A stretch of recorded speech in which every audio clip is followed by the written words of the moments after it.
જય સ્વામિનારાયણ બાળકો, ધોરણ 6 વિષય ગણિત પ્રકરણ આપણું 6 પૂર્ણાંક સંખ્યાઓ. આગળના ભાગની અંદર પૂર્ણાંક સંખ્યાઓ કોને કહેવાય, પ્રાકૃતિક સંખ્યા કોને કહેવાય, પૂર્ણ સંખ્યા કોને કહેવાય, એના વિશે આપણે સમજ મેળવી હતી.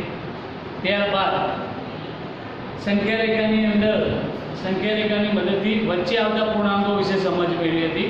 આજે આપણે એક નવા ટોપિક પર જઈ રહ્યા છીએ. આજે આપણે પૂર્ણાંક સંખ્યાઓ વિશે અભ્યાસ કરવાના છે કે હવે પછી તમે જેમ જેમ ભણતા જશો એ દરેક આગળ તમારે કામમાં આવશે. પૂર્ણાંક સંખ્યાઓના સરવાળા છે. પૂર્ણાંક સંખ્યાના સરવાળાની અંદર આપણે પૂર્ણાંક સંખ્યાઓની વાત કરીએ તો પૂર્ણાંક સંખ્યાઓની અંદર ધન પૂર્ણાંક, ઋણ પૂર્ણાંક અને શૂન્ય આ ત્રણ પૂર્ણાંકોનો સમાવેશ થતો હતો. હવે પૂર્ણાંક સંખ્યાઓની અંદર સરવાળા કરવાના થાય તો એ સરવાળા કરવાના થાય તો એની અંદર બે ધન સંખ્યાનો સરવાળો છે, બે ઋણ સંખ્યાનો સરવાળો કરવો પડશે અને એક ધન અને એક ઋણ સંખ્યાનો પણ સરવાળો કરવાનો આવશે.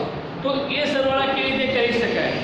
તો જ્યારે પણ સરવાળા કરવાના થાય તો હંમેશા એ તમને આપેલો કે સમાન ચિહ્નવાળા. સમાન ચિહ્નવાળા એનો મતલબ શું? સમાન ચિહ્ન કોને કહેવાય? તો બે ધન સંખ્યા છે એને સમાન ચિહ્ન કહેવાય, બે ઋણ સંખ્યા છે એને પણ સમાન ચિહ્ન કહેવાય. સમાન ચિહ્ન એટલે સરખું ચિહ્ન કહેવાય, સરખી નિશાની. સમાન ચિહ્ન સંખ્યાના ક્રમાંકો હોય એનો જ્યારે સરવાળો કરવાનો થાય ત્યારે સરવાળાની આગળ એક ચિહ્ન આવે એટલે કે સમાન ચિહ્ન આવે. માનો કે બે ધન સંખ્યા છે, બે ધન સંખ્યાનો સરવાળો હંમેશા ધન સંખ્યા જ આવે. કેવી રીતે? બે ઋણ સંખ્યા છે તો બે ઋણ સંખ્યાનો સરવાળો હંમેશા સરવાળો જ થાય પણ એની આગળનું જે ચિહ્ન છે જવાબની આગળ એ ઋણ આવે. તે સમાન ચિહ્નવાળી નિશાની મૂકવામાં આવે છે જ્યારે સરવાળો કરવાનો આવે છે ત્યારે.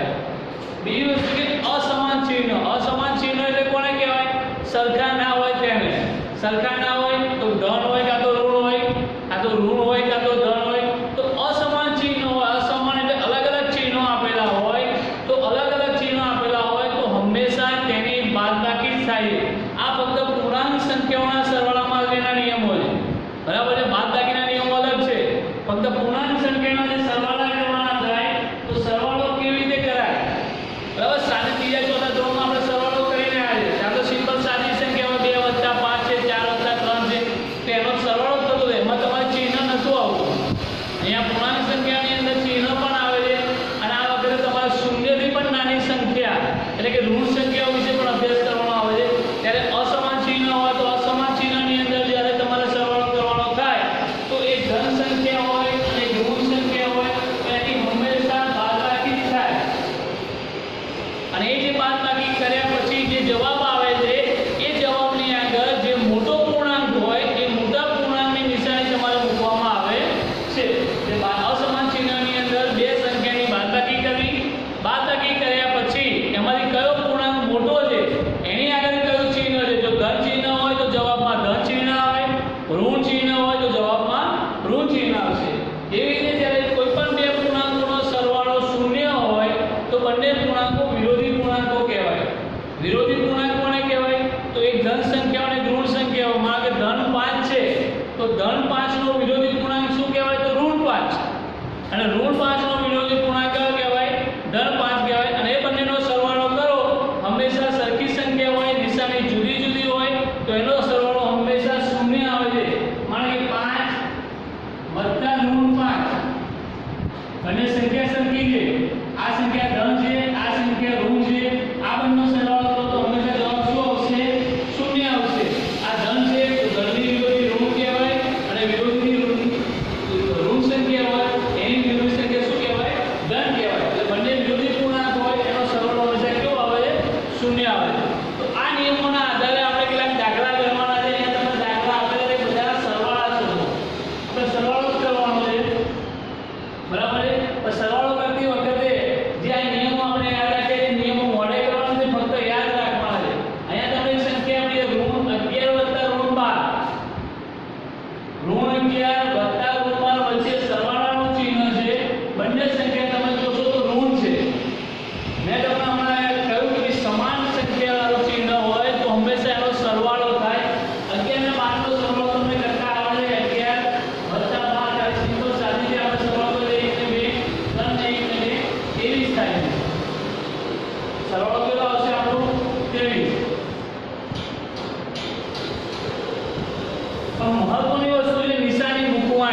નિશાન કયું મૂકશો તો તમે જોશો બંને સંખ્યા કેવી છે ઋણ છે બંને સંખ્યા ઋણ હોય તો એના જવાબની આગળ પણ નિશાનીના જવાબમાં શું આવે ઋણ આવે હવે તમે સરવાળો કરો આપણે અહીંયા લખી કે સમાન ચિહ્નવાળા પૂર્ણાંકનો સરવાળો થાય અને સરવાળાની આગળ સમાન ચિહ્ન મૂકવું તો બંને નિશાની તમે જો બંને નિશાની કેવી સમાન છે અને બંને નિશાની સમાન હોય તો તેનો સરવાળો થાય અને સરવાળાની આગળ જે ચિહ્ન આપેલું હોય તે ચિહ્ન મૂકવામાં આવે છે અમારે બે ધન સંખ્યાઓનો ચિહ્નનો જવાબ શું વધતા અહીંયા જો +10 +4 એનો મતલબ કે આ સંખ્યા ધન છે આ સંખ્યા પણ ધન છે બંને સંખ્યા કેવી છે ધન છે એટલે બંનેના ચિહ્ન સમાન છે બંનેના ચિહ્ન સમાન હોય તો બંને સંખ્યાનો સરવાળો થાય 10 ને 4 કેટલા થશે 14 થશે બંનેની ચિહ્ન તમે જોશો તો બંનેના ચિહ્ન પણ સરખા છે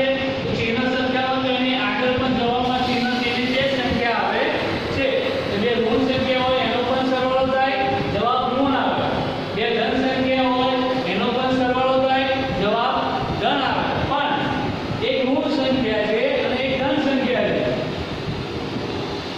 આ ઋણ પૂર્ણાંક છે આ ધન પૂર્ણાંક છે એનો મતલબ તમે જોશો કે આ ઋણ છે અને ધન છે અસમાન ચિહ્ન છે અસમાન ચિહ્ન છે એટલે અલગ અલગ ચિહ્ન છે અને અલગ અલગ ચિહ્ન હોય તો હંમેશા એટલું યાદ રાખવું જ્યારે બંનેની નિશાની જુદી જુદી હોય તો હંમેશા બાદબાકી જ થાય 7 માંથી 8 ના જાય તો 8 માંથી તમે 7 બાદ કરો તો જવાબ 1 આવે 7 માંથી 8 થતા નથી પણ 8 માંથી તમે 7 બાદ કરો જવાબ કેટલો આવે 1 બંનેમાં તમારે સંખ્યા જોવાની જ્યારે અલગ અલગ નિશાની હોય એની બાદબાકી કરો તો એમાં સૌથી મોટો જે પૂર્ણાંક હોય બાદબાકી કરી બાદબાકીની આગળ મોટા પૂર્ણાંક વાળો તો અહીંયા લખ્યું છે કે મોટા પૂર્ણાંક વાળું ચિહ્ન આવે તો તમે આ બંને જો ઋણ 7 અને 8 ઋણ સંખ્યા તેમાં જવાની સંખ્યા જો 7 અને 8 છે 7 અને 8 ની વચ્ચે જો તો 8 મોટો પૂર્ણાંક છે 8 મોટો પૂર્ણાંક છે એટલે એની આગળ નિશાની કેવી છે ધન એનો મતલબ જવાબ પણ તમારો કેવો આવશે ધન એટલે અલગ અલગ નિશાની હોય તો એની હંમેશા બાદબાકી થાય છે અને બાદબાકી કર્યા પછી જે મોટો પૂર્ણાંક હોય એની નિશાની આવે છે એવી રીતે અહીંયા +5 અને +7 છે આ પણ ધન પૂર્ણાંક છે આ ઋણ પૂર્ણાંક છે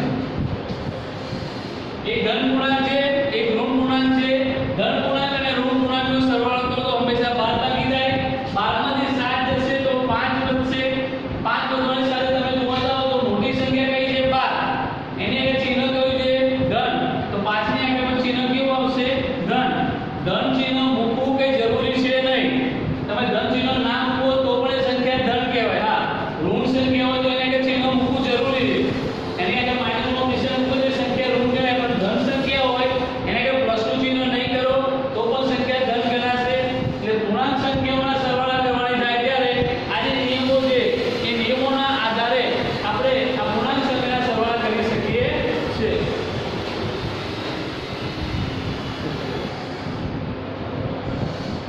આગળ દાખલા ગણ્યાની પછી જે દાખલાનો આપણે અભ્યાસ કર્યો એના આધારે સંખ્યા રેખાનો ઉપયોગ કરીને નીચેના સરવાળાના ઉકેલ શોધો આપણે જે આપણા દાખલા ગણ્યા એ ડાયરેક્ટ કર્યા હતા બરાબર સમજીને કે ભાઈ 10 સંખ્યાના ઋણ સંખ્યાના આધારે પણ એ સરવાળો છે એ સરવાળો તમે સંખ્યા રેખાના આધારે પણ કરી શકો છો સંખ્યા રેખાના આધારે કરતા પહેલા એમાં બે નિયમો કે બે બાબતો યાદ રાખવાની છે કે જ્યારે સરવાળો કરવાનો થાય ત્યારે પાછળની સંખ્યા જો ધન હોય તો તમારે જમણી બાજુ કરશો અને પાછળની સંખ્યા જો ઋણ હોય તો ડાબી બાજુ કરશો ફક્ત પાછળની સંખ્યા જોવાની છે આગળની સંખ્યાને કે મહત્વ છે નહીં પણ આગળની સંખ્યા ઋણ 2 છે તમને એમ પ્રશ્ન થાય કઈ સંખ્યાની પાછળ જમણી બાજુ કરશું તો આગળની સંખ્યા તમને આપી છે કેટલા પોઈન્ટ આપણે જમણી બાજુ કરશું જો ધન સંખ્યા હોય અને ઋણ સંખ્યા હોય તો જે સંખ્યા આપી હોય એની ડાબી બાજુ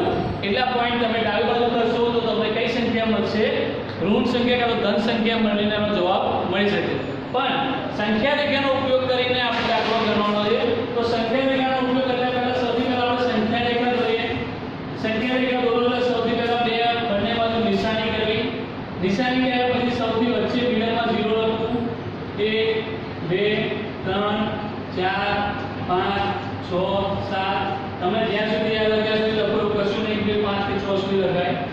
ઋણ 1 ઋણ 2 ઋણ 3 ઋણ 4. સૌથી પહેલી તમારી સંખ્યા છે ઋણ 2. ઋણ 2 એટલે એનો મતલબ કે તમારે ઋણ 2 પર સૌથી પહેલા ટકવું કરીને ગોળ કરી દો.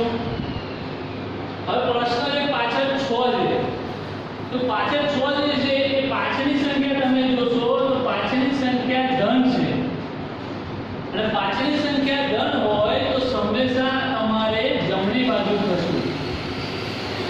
કઈ બાજુ ખસવું? જમણી બાજુ. જમણી બાજુ ખસવા ચાલો તો આપણે અંદર કેટલા પોઈન્ટ જમણી બાજુ ખસવું?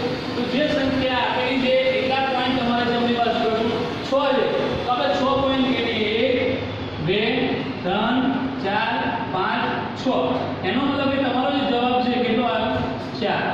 અહીંયાથી તમે લીટા વળશો કે આપણે એરો કરીને જોશો તો તમે જેટલા પોઈન્ટ થશે અહીંયા લખો કે ભાઈ અમે 6 પોઈન્ટ થશે, તો ઋણ 2 માં 6 ઉમેરશો. ઋણ 2 માં 6 ઉમેરશો તો એનો જવાબ કેટલો આવશે? 4. બરાબર છે? ઋણ 2 વત્તા 4 સોરી વત્તા 6, બરાબર, જવાબ તમારો કેટલો આવશે? 4. એનો મતલબ આગળની જે સંખ્યા છે એ સંખ્યા પર પાછળ કઈ સંખ્યા છે એ જોવાની. પાછળ જો ધન સંખ્યા હોય તો જમણી બાજુ કરશું, પાછળ જો ઋણ સંખ્યા હોય તો તમારે કઈ બાજુ કરવાનું છે? ડાબી બાજુ કરશું. એટલે અહીંયા પણ આપણે એક સંખ્યા આપીએ 6 વત્તા ઋણ 1. તો સૌથી પહેલા તમારે એમાં પણ સંખ્યા રેખા દોરવાની છે.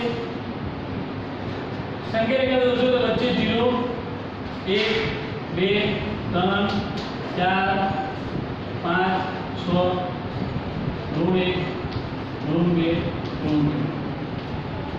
પહેલી સંખ્યા તમારી ધન 6, સૌથી પહેલા 6 પર ટકવું કરીને આપણે મૂકી દઈએ. પાછળની તમે સંખ્યા જોશો એટલે પાછળની સંખ્યા ઋણ છે.